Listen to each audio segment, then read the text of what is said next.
আল্লাহ রাব্বুল আলামিন তার বান্দাকে নিকটতম কাছে পাওয়ার জন্য আল্লাহ রাসূল সাল্লাল্লাহু আলাইহি ওয়াসাল্লামকে বলেন, ও রাসূল, বান্দারা যখন আমার সম্পর্কে জিজ্ঞাসা করে যে আমি কোথায় আছি, ওয়াইদা সাআলাকা ইবাদি, হে নবী, বান্দা যখন জিজ্ঞাসা করে আমি কোথায়, তো বলি দিন আন্নী ফাইন্নী করিব, আমি বান্দার খুব কাছে আছি। সুবহানাল্লাহ।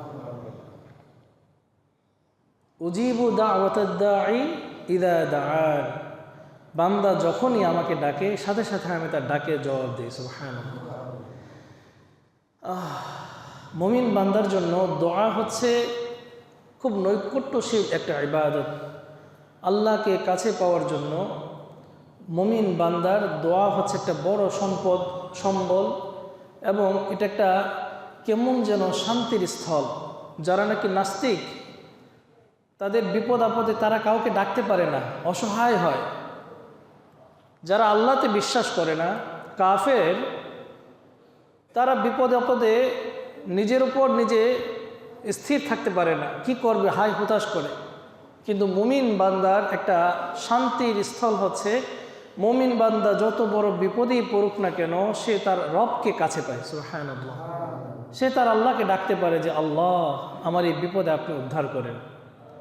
এজন্য দোয়া হচ্ছে মুমিন বান্দার কাছে সবচেয়ে আপন একটা ইবাদত। মুমিন বান্দার সর্বাবস্থায় আল্লাহ রাসূল সাল্লাল্লাহু আলাইহি ওয়াসাল্লাম দোয়া শিখাইছেন যে সব সময় যেন দোয়ার মধ্যে শামিল থাকে। আল্লাহ নবী সাল্লাল্লাহু আলাইহি ওয়াসাল্লাম উঠতে বসতে শুইতে ঘুমাইতে কিভাবে কোথায় কি দোয়া করতে হবে, এগুলো আল্লাহ নবী আমাদেরকে শিখিয়ে দিয়ে গেছে। আল্লাহ রাসূল সাল্লাল্লাহু আলাইহি ওয়াসাল্লাম আমাদেরকে বলে গেছেন, মান লাম ইয়াদউল্লাহ সুবহানাহু গাযিবা আলাইহি, এতদা সত্ত্বেও যদি কোনো ব্যক্তি আল্লাহর কাছে আশ্রয় না চায়, আল্লাহর কাছে দোয়া না করে, তো আল্লাহ তাআলা তার উপর রাগান্বিত হন, গোসা হন। সুবহানাল্লাহ। পৃথিবীর সমস্ত নিজাম হচ্ছে একজন মানুষের দুয়ারে বারবার গেলে মানুষটা নাখুশ হয়, বিরক্ত হয়ে যায় যে আমার কাছে আর কত আসে। ওয়াজ মাহফিলের জন্য বলি, বিভিন্ন মসজিদ মাদ্রাসার জন্য যদি বলি, একজন মানুষের কাছে বারবার যদি যাই, ভাই কিছু দেন কিছু দেন কিছু দেন, বিরক্ত হয়ে যায়, আর কত দিব। কিন্তু রবের কাছে যদি কেউ চায়, আল্লাহ তাআলা অনেক খুশি হন। সুবহানাল্লাহ। এখন বলবেন যে হুজুর, রবের কাছে কি আর টাকা চাওয়া যায়? হ্যাঁ, আল্লাহ নবী সাল্লাল্লাহু আলাইহি ওয়াসাল্লাম বলেছেন, যদি তোমার জুতার ফিতাটাও ছিঁড়ে যায়, সুবহানাল্লাহ বলবেন না, যদি তোমার জুতার ফিতাটাও ছিঁড়ে যায় তবুও তুমি আল্লাহর কাছে চাও। সুবহানাল্লাহ। আল্লাহ তাআলা এত খুশি হন যে দেখো দেখো দেখো, তার জুতার ফিতাটা ছিঁড়ে গেছে, এত আমাকেই সে তালাশ করতেছে। মানে সে এতটাই অসহায় যে আমাকে ছাড়া সে চিনি না কিছু। বোঝেন এই কথাটা মনে হয়? একজন মানুষ তার অবস্থাটাকে এমনভাবে আল্লাহর কাছে প্রদর্শন করা চাই যে আসলে আমি আল্লাহ, তোমাকে ছাড়া আমি নিঃস্ব। এমনকি জুতার ফিতা ছিঁড়ে গেছে, এক্ষেত্রেও তোমার প্রয়োজন, আমার আল্লাহর প্রয়োজন আছে না? এই যে একটা জুতার ফিতা ছিঁড়ে গেছে, এইটার ঠিক করার জন্য তো টাকা লাগবে, এটাকে ঠিক করার জন্য তো অন্তত পায়ে হেঁটে মুচির কাছে যাওয়া লাগবে।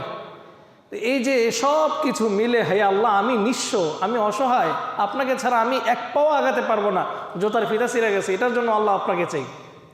সুবহানাল্লাহ। এই সর্বাবস্থায় সর্বপ্রথম রবকে তালাশ করা, রবের কাছে চাওয়া, রবের কাছে দোয়া করা, এটাই হচ্ছে মুমিনের বড় সম্পদ, মুমিনের আশ্রয় কেন্দ্র। এবার আসি কিভাবে দোয়া করলে আল্লাহ তাআলা দোয়া কবুল করেন। আমাদের মধ্যে অনেকেই দোয়া করি কিন্তু দোয়া কবুল হয় না। দোয়া কবুলের জন্য কয়েকটা শর্ত আছে, তারপর যদি কবুল না হয় সেটা পরের আলোচনা। আগে শিখতে হবে, জানতে হবে দোয়া কিভাবে করব, কোন আঙ্গিকে করব। দোয়া করার উত্তম পদ্ধতি হচ্ছে দোয়ার আগে পরে দুরূদ শরীফ পাঠ করা, আল্লাহর কাছে কিছু চাওয়ার জন্য আল্লাহর নবীর কাছে, আল্লাহর নবীর উপর দুরূদ পাঠ করা। 2 নম্বর হচ্ছে দোয়া করার পূর্বে আল্লাহ রাব্বুল আলামিনের উপর প্রশংসা করা যে আল্লাহ, তোমাকে ছাড়া আমি অসহায়, আল্লাহ তোমাকে ছাড়া আমি অসহায়, আমার জন্য তুমি ছাড়া আর কেউ নাই, এভাবে আল্লাহর প্রত্যেকটা সেক্টরে প্রশংসা করা, যে রব সমস্ত প্রশংসা তোমার জন্য। যেমন সূরা ফাতিহা যে আমরা পড়ি, সূরা ফাতিহা, তো সূরা ফাতিহা 3 ভাগে বিভক্ত। এক ভাগ হচ্ছে, আচ্ছা আপনারা বলেন তো দেখি, সূরা ফাতিহার আয়াত কয়টা? 7টা আয়াত। কয়টা আয়াত? 7কে 3 ভাগে বিভক্ত করা হয়। প্রথম 3, শেষের 3, মাঝখানের 1। আলহামদুলিল্লাহি রাব্বিল আলামিন আর রহমানির রহিম মালিকি ইয়াউমিদ্দিন। এই 3টা আয়াত রব্বে কারিমের জন্য প্রশংসার বাক্য। সমস্ত প্রশংসা রব আপনার জন্য, যিনি সমস্ত জাহানের প্রতিপালক। আর রহমান আর রহিম, যিনি পরম করুণাময় অসীম দয়ালু। মালিকি ইয়াউমিদ্দিন, শেষ বিচারের মালিক যিনি। এই সব কিছু মিলে আল্লাহর প্রশংসা করা হচ্ছে 3টা আয়াতে। ইয়াকা না'বুদু ওয়া ইয়াকা নাস্তাঈন, মাঝখানের আয়াতটা হচ্ছে রব্বে কারিম এবং বান্দার মধ্যে একটা সেতু বন্ধন। আল্লাহ আপনাকে ছাড়া, আপনার অনুমতি ছাড়া, ইয়াকা না'বুদু, শুধুমাত্র আপনারই ইবাদত করি, ওয়া ইয়াকা নাস্তাঈন, এবং আপনারই সাহায্য চাই। আর কারো দ্বারস্থ নই, আমি নিঃস্ব, আমি অসহায়, আপনাকে ছাড়া আমি আর কারো দ্বারস্থ হতে পারছি না। এরপরের 3 আয়াত হচ্ছে রব্বে কারিমের কাছে দোয়া করা। প্রথম 3টা হচ্ছে আল্লাহর প্রশংসা, শেষের 3টা হচ্ছে আল্লাহর কাছে দোয়া। ইহদিনাস সিরাতাল মুস্তাকিম, আল্লাহ আমাদের সবাইকে সিরাতে মুস্তাকিম দান করুন। সিরাতাল্লাযীনা আন'আমতা আলাইহিম, সিরাতে মুস্তাকিম হচ্ছে ওই পথ, যে পথে আপনি আপনার সমস্ত ভালো বান্দাদেরকে আপনি নিয়ামত দান করেছিলেন। আন'আমতা আলাইহিম, যাদের উপর আপনি নিয়ামত দান করেছিলেন, ওইরকম সিরাতে মুস্তাকিম আমাদেরকে দান করুন। সিরাতাল্লাযীনা আন'আমতা আলাইহিম গায়রিল মাগদুবি আলাইহিম ওয়ালাদ-দাল্লিন।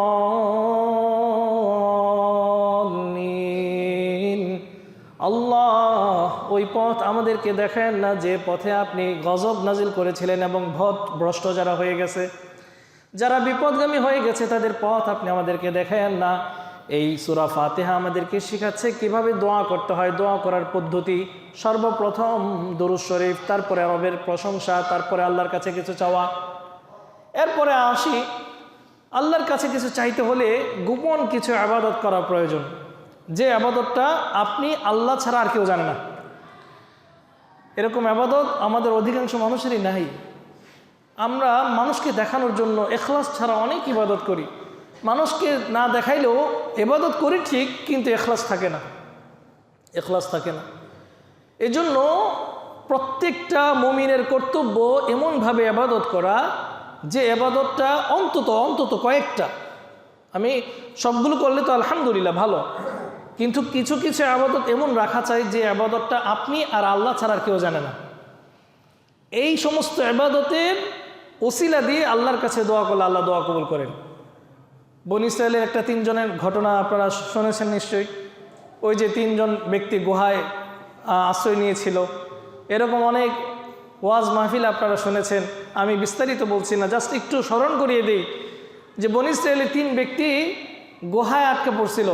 পাহাড়ের চূড়ায় এক গুহার ভিতরে ঢুকছে, ঝড়ের কবলে পড়ে একটা বিশাল পাথর ওই গুহার মধ্যে পড়ে গেছে। এই 3 জন ব্যক্তি তাদের রবের কাছে এই দোয়া করছিল যে আল্লাহ, আমাদের কিছু কিছু ইবাদত আছে, যে ইবাদতটা আপনি আর আমি ছাড়া আর কেউ জানে না, ওই ইবাদতের উসিলায় আল্লাহ আমাদেরকে মাফ করে দিন। আল্লাহ তাআলা তাদেরকে মাফ করে দিয়েছেন, গুহা থেকে মুক্তি দিয়ে দিয়েছেন। সুবহানাল্লাহ। আল্লাহ নবী সাল্লাল্লাহু আলাইহি সাল্লাম এই হাদিসটা এনে বলতেছে যে তোমরা যদি গোপন ইবাদত যেগুলো আছে, এই ইবাদতের উসিলা দিয়ে যদি আল্লাহর কাছে কিছু চাও, তবে আল্লাহ তাআলা তোমাদের গুনাহ মাফ করে দেবেন। সুবহানাল্লাহ। এরকম কিছু ইবাদত রাখা চাই। সব ইবাদত প্রকাশ্যে করে দিলাম, সব ইবাদতের খবর আমার সবাই জানে, আমি দানশীল, আমি সমাজসেবক, আমি অমুক, আমি তমুক, আমি হাজি, আমি গাজী। দরকার কি ভাই? কিছু ইবাদত গোপন রাখা চাই, কিছু ইবাদত কি করা চাই? গোপন, যেটা আপনি আর আল্লাহ ছাড়া আর কেউ জানবে না। ওই সমস্ত ইবাদতের উসিলা দিয়ে আল্লাহর কাছে কিছু চাইলে আল্লাহ দিবেন, হাদিস দ্বারা প্রমাণিত। 2 নম্বর হচ্ছে রবের কাছে কিছু চাওয়ার জন্য আরেকটা উসিলা হচ্ছে আল্লাহর নামের উসিলা দেওয়া। আল্লাহ, তোমার অমুক নামের উসিলায় আমাদেরকে মাফ করে দাও। যেমন আল্লাহ, আপনার রহমান রহিম নামের উসিলা আমাদেরকে মাফ করে দিন। আপনার গফফার, আপনার সত্তার নামের উসিলা আল্লাহ আমাদেরকে মাফ করে দিন। আল্লাহ, আপনার রাজ্জাক নামের উসিলা আমাদেরকে রিজিক দেন।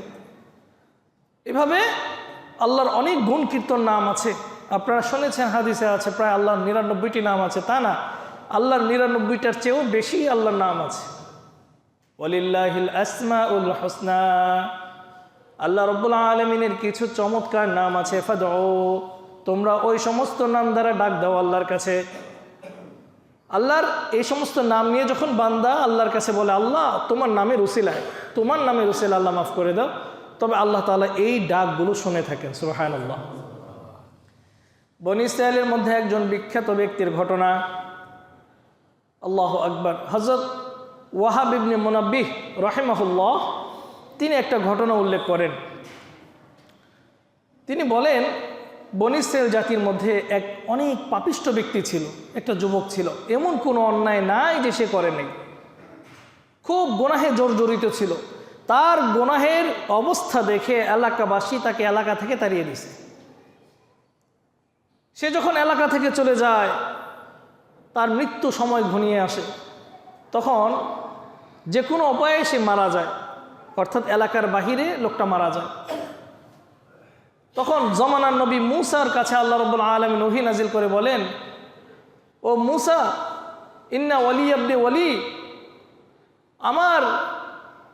ইন্না ওয়ালিয়াম মিনাল আউলিয়া, আমার ওলিদের মধ্য থেকে একজন ওলি মারা গেছে। হে মূসা, যাও তুমি তার জানাজা পড়ো, তুমি তার দাফন দাও, গোসল দাও, এবং ঘোষণা করে দাও যে ব্যক্তি আমার এই ওলির জানাজায় শরীক হবে তাদের গুনাহগুলোকে আমি মাফ করে দেব। সুবহানাল্লাহ। মূসা আলাইহিস সালাতু ওয়াস সালাম বনী ইসরাঈলদের মধ্যে ঘোষণা করে দিলেন, ও বনী ইসরাঈল, ও আমার জাতিরা, আমার উম্মতেরা, আল্লাহ রাব্বুল আলামিন আমার উপর ওহী নাজিল করে বলেছেন, আল্লাহর কোন এক ওলি এই এলাকার বাহিরে একজন মরে আছে, চলো যাই তাকে দাফন কাফন দেই। আর আল্লাহ রাব্বুল আলামিন ঘোষণা দিয়েছেন, যে ব্যক্তি এই জানাজার মধ্যে শরীক হবে আল্লাহ তাআলা সবার গুনাহগুলো মাফ করে দেবেন। এই কথা শোনার পর এলাকাবাসী একজনও ঘরে নাই, সব বের হয়ে গেছে। স্বাভাবিক, বের হওয়ারই কথা।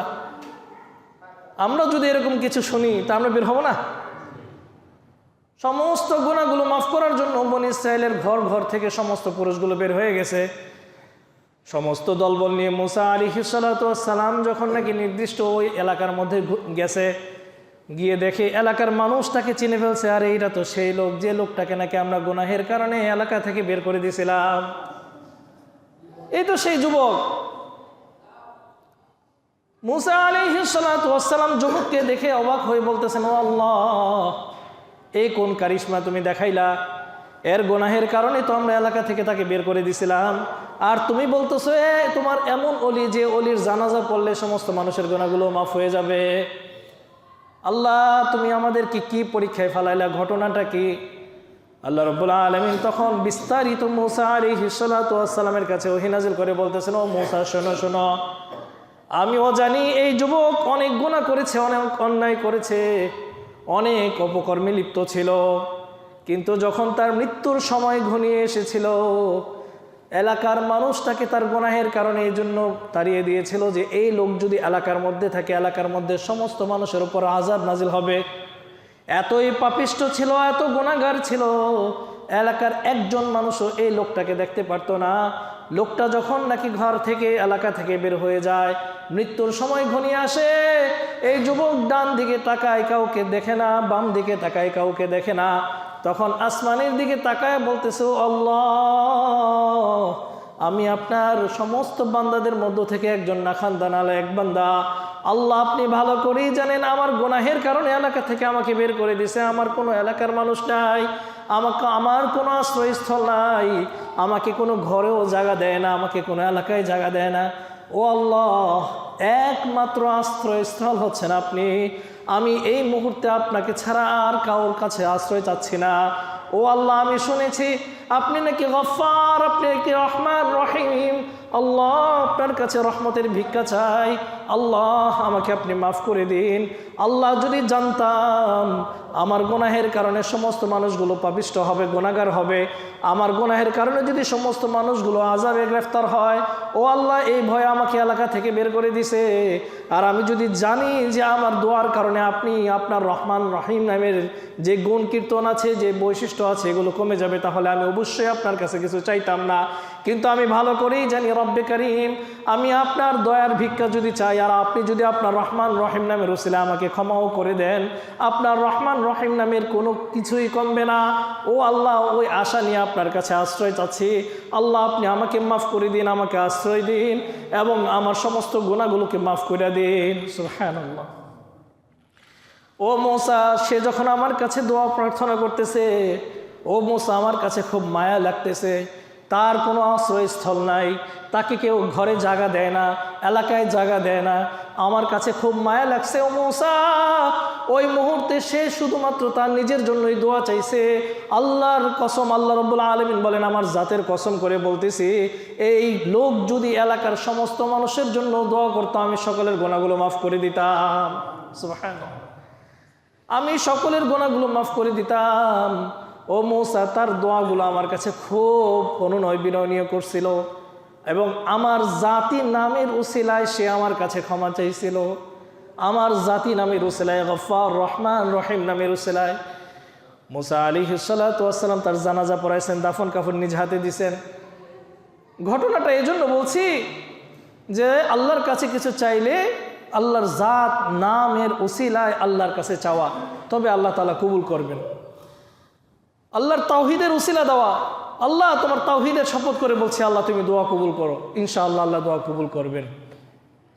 এবার আসি, কখনো কখনো আমাদের দোয়া কবুল হয় না। কেন হয় না? অনেক ব্যক্তি আছে, অনেক মা বোন আছে, অনেক ভাইয়েরা আছে, বলে যে হুজুর বহু দোয়া করছি, দেখি কাজে লাগে না। এবং কি অনেক সময় আমাদেরকেও ইঙ্গিত করে বলে, এতগুলো মৌলবী বাংলাদেশে, হুজুররা দোয়া করলে বুঝি দোয়া কবুল হয় না। কই, আপনাদের মধ্যেই তো সমস্যা। বলে না, আপনাদের মধ্যেই তো সমস্যা হুজুর, আপনারা দোয়া করেন দোয়া কবুল হয় না, আপনারাই সমস্যা। এরকম অনেক সময় বলে ফেলে অনেকে। দোয়া কবুল হয় না, এটা আসলে বান্দার কোনো অনেক সময় দোষ হয় না, ইচ্ছাকৃতভাবে অনেক সময় আল্লাহ রাব্বুল আলামিন দোয়া কবুল করেন না। আপনারা খেয়াল করে দেখুন, পৃথিবীর মধ্যে শ্রেষ্ঠ যারা, পৃথিবীর মধ্যে শ্রেষ্ঠ মানুষ যারা, তারা কি নবী রাসূল না? তো নবী রাসূলের সব দোয়া কি কবুল হয়েছিল? আপনারা একটু খেয়াল করে দেখুন। আল্লাহু আকবার। নূহ আলাইহিস সালাতু ওয়াস সালাম কয়শো বছর দাওয়াত দিছিলেন? 950 বছর নূহ আলাইহিস সালাতু ওয়াস সালাম ইসলামের দাওয়াত দিছিলেন। আপনারা কি একটু চিন্তা করে দেখেন তো, এই নূহ এলাকাবাসীকে দাওয়াত দিছে, ওই নূহ কি তার পরিবারকে দাওয়াত দেয় নাই? একজন মানুষ এলাকাবাসীকে দাওয়াত দেওয়ার আগে তো আর ঘরের মানুষকে দাওয়াত দিবে, এটাই তো স্বাভাবিক। প্রত্যেকটা নবী রাসূলগণ আগে ঘরে দাওয়াত দিছে, তারপরে বাহিরে। নূহ আলাইহিস সালাতু ওয়াস সালামের ঘরে যে একটা সন্তান ছিল কেনান, তাকে কি আপনাদের মনে হয় যে তাকে দাওয়াত দেয় নাই? নূহ আলাইহিস সালাতু ওয়াস সালাম তার সন্তানের জন্য কি আল্লাহর কাছে দোয়া করে নাই যে আল্লাহ আমার এই সন্তান, আমার সন্তান, আমার সন্তান? একদম কোরআনে আছে, কোরআনে আছে, সূরা নূহের মধ্যে ঘটনা। আল্লাহ বলেন লাইসা মিন আহলিক, এটা আপনার সন্তান না, এটা আপনার বংশের লোক না। 950 বছর নূহ এলাকাবাসীর জন্য দোয়া করছেন, নিজের সন্তানের জন্য দোয়া করছেন। তো নিজের সন্তানের বেলায় নূহ আলাইহিস সালাতু ওয়াস সালামের দোয়া কি কবুল হয়েছিল? অথচ তিনি একজন নবী, মানে জবরদস্ত নবী একজন। তার কথা বাদ দিলাম, ইয়াকুব আলাইহিস সালাতু ওয়াস সালাম তার সন্তান ইউসুফ আলাইহিস সালাতু ওয়াস সালামের জন্য দোয়া করছিল, তাকে যেন সমস্ত ফিতনা ফাসাদ থেকে রক্ষা করে। কিন্তু ইয়াকুব আলাইহিস সালাতু ওয়াস সালামের দোয়া কবুল হইতে প্রায় 10 বছর 20 বছর সময় লাগছে, আরও বেশিও লাগতে পারে। আল্লাহ রাব্বুল আলামিন ইয়াকুব থেকে ইউসুফকে সরাই দিয়েছেন না, কুয়ায় ফালাইছেন, কুয়া থেকে আজিজে মিসর হয়েছে।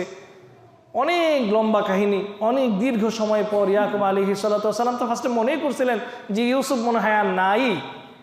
পরবর্তীতে জানতে পারছেন যে না, ইউসুফ আছে জীবিত, কিন্তু কবুল তো হয়েছে অনেক দেরিতে। আল্লাহ রাব্বুল আলামিন আমাদেরকে এই সমস্ত ঘটনা থেকে জানায় যে সব দোয়া সাথে সাথে কবুল হয় না। কখনো কখনো আল্লাহ রাব্বুল আলামিন দোয়াগুলোকে কবুল না করে বান্দাকে বোঝায় যে এটা তোমার জন্য মঙ্গলজনক ছিল। এই প্রসঙ্গটা এই জন্য বলছি, সূরা মারইয়ামের মধ্যে মারিয়াম আলাইহিস সালাতু ওয়াস সালামের একটা ঘটনা আছে। আপনারা মরিয়মকে চিনেন, ঈসা আলাইহিস সালাতু ওয়াস সালামের মা। আল্লাহু আকবার। মরিয়ম আলাইহিস সালাতু ওয়াস সালাম যখন ভূমিষ্ঠ হন, তার খালো ছিলেন জাকারিয়া আলাইহিস সালাতু ওয়াস সালাম। বর্তমানে বাইতুল মুকাদ্দাস আপনারা দেখেছেন, ফিলিস্তিনে অবস্থিত বাইতুল মুকাদ্দাস জেরুজালেম, এই বাইতুল মুকাদ্দাসের ইমাম ছিলেন জাকারিয়া আলাইহিস সালাতু ওয়াস সালাম। যখন নাকি মরিয়ম ভূমিষ্ঠ হয়, তো মরিয়মের বাপ মা আগে থেকে নির্ধারণ করেছিল আমাদের ঘরে যদি ছেলে হোক মেয়ে হোক এটা আল্লাহর রাস্তায় আমরা কুরবান করে দেব, আল্লাহর রাস্তা আমরা ছেড়ে দিব। তো মরিয়ম মেয়ে হয়েছে, এই মেয়ে হলেও এই মেয়ে হচ্ছে শ্রেষ্ঠ মেয়ে, সুবহানাল্লাহ। এই মেয়ে ছিলেন শ্রেষ্ঠ মেয়ে। তো তার বাবা মা তাকে উৎসর্গ করছিল আল্লাহর জন্য। তার জন্য জাকারিয়া আলাইহিস সালাতু ওয়াস সালাম ছিলেন যে মসজিদে, এই মসজিদে আলাদা একটা রুম করে দিয়েছিলেন এই মরিয়মের জন্য। মরিয়ম এই ঘরের মধ্যে ইবাদত বন্দেগী করত। ওই জামানায় ওই শরিয়ার মধ্যে এটা জায়েজ ছিল। যদিও বাংলাদেশ বা আমাদের ইসলামের মধ্যে এইটা আর বৈধতা নাই যে একটা মসজিদের কোণার মধ্যে একজন মেয়ের জন্য ঘর বানায় দেওয়া। ওই মুহূর্তে ওই সময় এটা জায়েজ ছিল। তো জাকারিয়া আলাইহিস সালাতু ওয়াস সালাম তাকে দেখভাল করতেন, ছোট মেয়ে, বাচ্চা মেয়ে, ওইখানে একা একা ইবাদত করতেন। আস্তে আস্তে বড় হতে লাগলো। তিনি এমন এমন ইবাদত করতেন যে আল্লাহর কাছে যা চাইতেন তাই পাইতেন, সুবহানাল্লাহ। মাঝে মাঝে জাকারিয়া আলাইহিস সালাতু ওয়াস সালাম জবরদস্ত নবী, মাঝে মাঝে হেরেম খুলে জাকারিয়া মাঝে মাঝে মরিয়মের খবর নিতে যাইতেন। যখন ঘরে ঢুকতেন, ঘরে ঢুকে দেখতেন এমন এমন ফল, সুবহানাল্লাহ, যে ফল বাজারে কিনতে পাওয়া যায় না, যে ফল কোনো মৌসুমে ধরে না। তখন তিনি বলতেন, ক্বালা ইয়া মারইয়াম আন্নী লাকি হাদা, আন্না লাকি হাদা, হে মরিয়ম এগুলো কি? এই ফল তো বাজারে পাওয়া যায় না, এ ফল বাজারে পাওয়া যায় না। এখন কি আপনি আম পাবেন? ল্যাংড়া আম, ফজলি আম এগুলো পাবেন? এখন লিচু পাবেন? পাকনা পাকনা লিচু বাজারে আছে? এগুলো মৌসুমি ফল, এগুলো হুট করে পাওয়া যায় না। আপনি যদি এখন কথার কথা কোনো বাড়িতে গেলেন, মেহমানের হিসেবে আপনার ঘরে আপনার সামনে যদি একদম পাকা পাকা আম দেয়, লিচু দেয়, আপনি অবাক হয়ে যাবেন, আরে এগুলো কই পেয়েছেন? প্রশ্ন করবেন না? আরে এগুলো তো এই মুহূর্তে পাওয়া যাচ্ছে না, তুমি এগুলো পাইলা কই?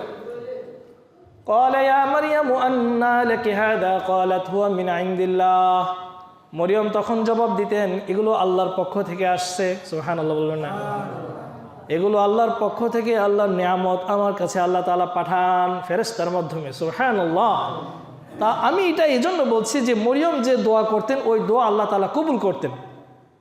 হঠাৎ একদিন মরিয়ম আলাইহিস সালাতু ওয়াস সালাম মসজিদ থেকে পূর্ব দিকে বের হয়েছিলেন কোন একটা কারণে।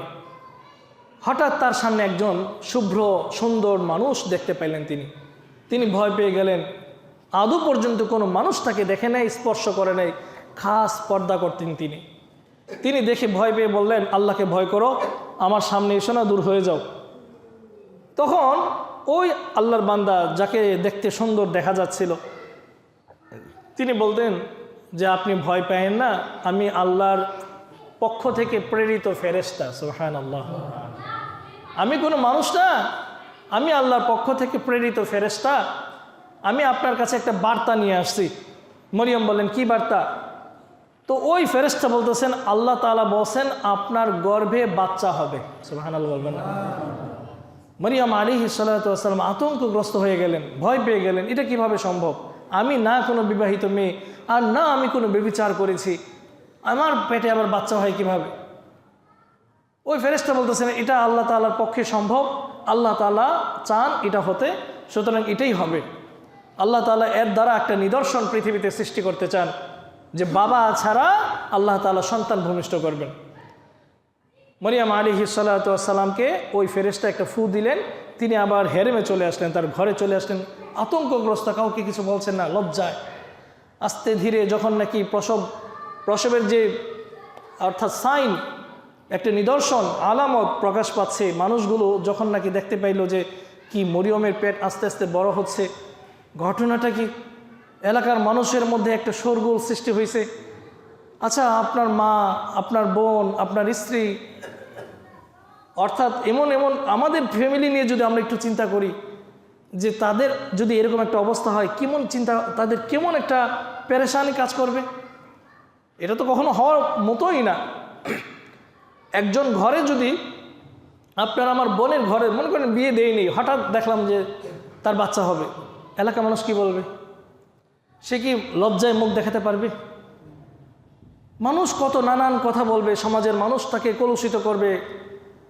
মরিয়ম আলাইহিস সালাতু ওয়াস সালামের অবস্থাটা এরকম হয়ে গেছিল যে মরিয়মের দোয়া আল্লাহ তাআলা সর্বাবস্থায় কবুল করতেন, যে মরিয়মের ঘরে আল্লাহ তাআলা অমৌসুমী ফল দান করতেন, যে মরিয়মকে আল্লাহ তাআলা এত পছন্দ করতেন, আল্লাহ তাআলা সেই মরিয়মকে এত বড় পরীক্ষা। মরিয়মের অবস্থাটা এমন হয়েছিল, সূরা মরিয়মের মধ্যে 23 নম্বর আয়াতে আল্লাহ তাআলা তার কথাটাকে নকল করে বলতেছেন, قالت يا ليتني مت قبل هذا وكنت نسيا منسيا। আল্লাহু আকবার। এই আয়াতটা পরে আমরা আতঙ্ক হয়ে যাই, ভয় পাই। মরিয়মের অবস্থা এমন হয়েছিল যে মরিয়ম বলতেছি, হায় এই বাচ্চা ভূমিষ্ঠ হওয়ার আগে যদি আমার মৃত্যু হতো। ইয়া লাইতানি মিত্তু ক্বাবলা হাযা। আপনি একটু চিন্তা করে দেখেন, আল্লাহর হুকুম এটা। এটা কার হুকুম? আল্লাহ মরিয়মের গর্ভে বাচ্চা দিবেন, এটা আল্লাহর ইচ্ছা।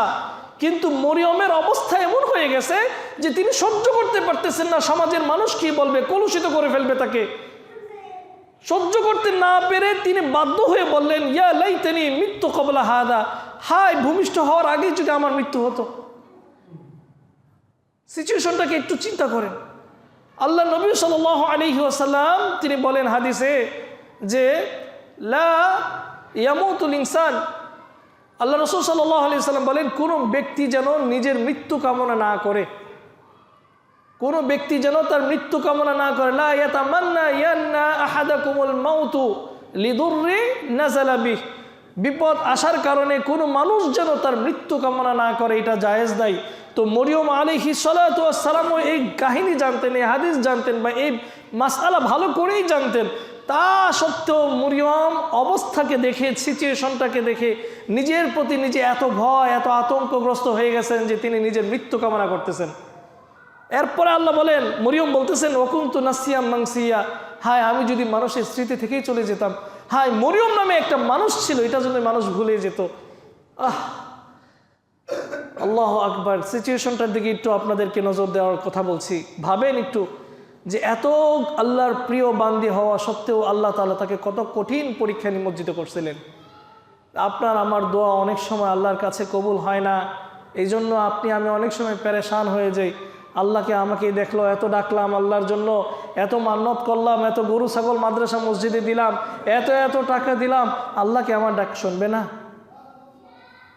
আপনি আমাকে একটু বলেন, আপনি যদি মেয়ে হন, আমার মা বোনদেরকে বলছি, যদি মেয়ে হন একটু সিচুয়েশনটার দিকে একটু চিন্তা করেন, আপনি কি মরিয়মের চেয়ে ভালো শ্রেষ্ঠ হয়ে গেলেন? মরিয়ম আলাইহিস সালাতু ওয়াস সালাম তিনি ছিলেন শ্রেষ্ঠ একজন মনীষী, তার নামে কোরআনে কারিমে সূরা নাজিল হয়েছে। শুধু এখানেই শেষ না, যে মরিয়মের শ্রেষ্ঠত্ব বয়ান করতে গিয়ে আল্লাহ রাব্বুল আলামিন কোরআনে কারিমে যতবার ঈসার নাম নিয়েছেন, ঈসা ইবনে মারইয়াম বানাইছেন। সুবহানাল্লাহ। মানে ঈসার নামের শেষে মরিয়মের নামটাকে যোগ করে নিয়ে আসছেন। আল্লাহ তাআলা কোরআনে কারিমে একজন নবীর নামের সাথেও তার বাবার নাম যুক্ত করে নাই। একজন নবীর নামে, মুহাম্মদ কেউ না, কোনো মুসা না, ঈসা, ইব্রাহিম না, কোনো নবীর নামের শেষে আমরা যেমন বলি মাহবুব বিন সামির কিংবা আব্দুল্লাহ ইবনে আব্বাস, এরকম কথা বলি বাবার সাথে সম্পর্ক যুক্ত করতে, যে মোহাম্মদ ইবনে আব্দুল্লাহ, এভাবে নবীর নাম বাবার নামের সাথে আমরা অনেক সময় মিলাই। কিন্তু কোরআনে আল্লাহ রাব্বুল আলামিন কোনো নবীর নামের সাথে তার বাবার নাম তো নাই, বরং আল্লাহ রাব্বুল আলামিন ঈসাকে তার মায়ের নামের সাথে যতবার আনছে শতবার যোগ করছেন। সুবহানাল্লাহ। তাকে কতটা শ্রেষ্ঠত্ব দান করছেন আল্লাহ তাআলা কোরআনে কারিমে। ওই মরিয়মের দিকে যদি আপনি একটু দৃষ্টি দেন, যে মরিয়মকে আল্লাহ তাআলা কতটা পেরেশানির মধ্যে ফেলাইছিলেন, এলাকার মানুষ তাকে জড়ো করে ফেলছে, সি সি সি মরিয়ম, জানতাম তুমি অনেক ভালো সতী সাধ্যী নারী, একটা মসজিদের মধ্যে সারাদিন ইবাদত বন্দেগী করতা, তুমি আবার কবে এই কাম ঘটাইছো? আস্তাগফিরুল্লাহ।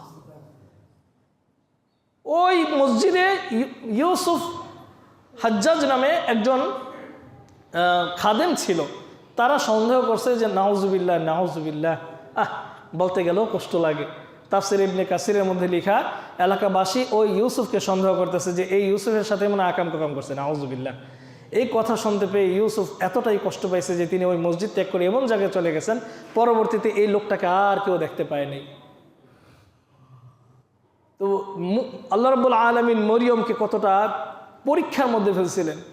এলাকাবাসী বলতেছে, ছি ছি হে মরিয়ম, এটা কি, এটা কি, এ বাচ্চা কার?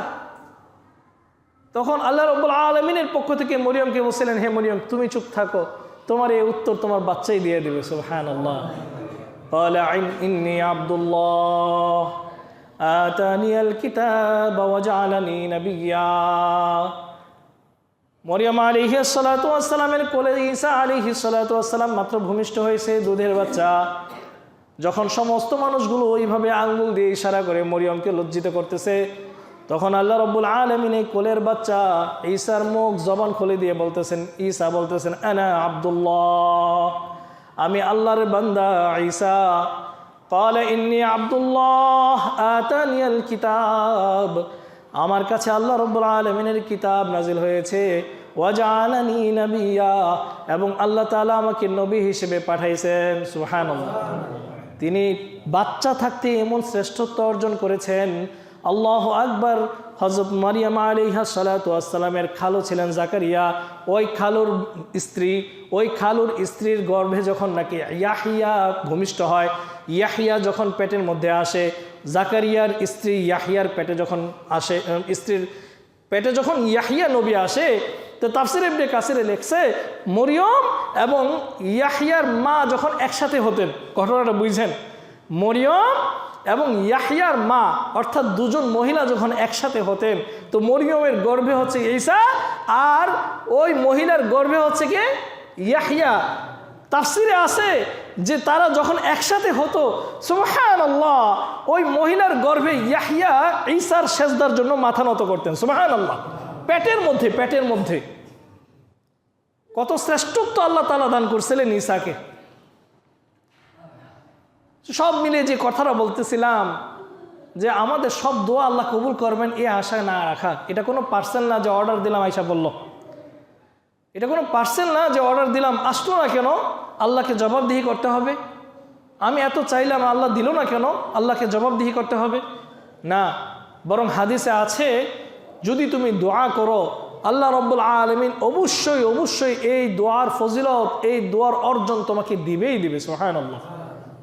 এটাকে তুমি তিনভাবে পেতে পারো। হাদিসে আছে দোয়ার ফজিলত, দোয়ার ফলাফল বান্দা তিনভাবে পায়। কয়ভাবে? তিনভাবে।